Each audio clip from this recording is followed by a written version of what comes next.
કાકા હા શું થયું? કઈ નહીં લા, ના હમણાં તમને બ્રેકમાં કોકનો ફોન આવ્યો પછી તમારું મૂડ ગયો.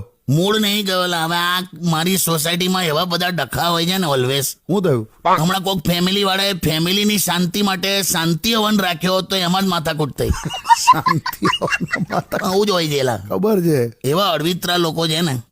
હમણાં એક બા અને એમનો પૌત્ર, હા એકદમ જુવાન છોકરો, હા ચાલતા ચાલતા જતા હતા હા તો અમારી સોસાયટીના ઓટલા પરથી એક જણો ઉભો થયો હા કે બા કેમ છો ને એવી બધી વાતો ચાલુ કરી. હા પછી મોટેથી બોલ્યો, શું? હવે લાડવા ક્યારે ખવડાવો છો? લાડવા. હા.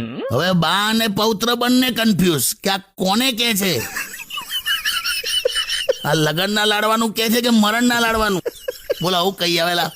અને મેં તો નિયમ લીધો છે આ સોસાયટીમાં, હું ભાઈબંધની ત્યાં જવાનું થાય ને તો ફોન કરીને જ જવાનું. કેમ? અલા એક ભાઈબંધની ત્યાં ફોન કર્યા વગર સીધો એના ઘરે ગયો. હા ત્યાં જઈને ખબર પડી કે મારી સાથે ફરવા નીકળ્યો છે. હે આવું કરેલા.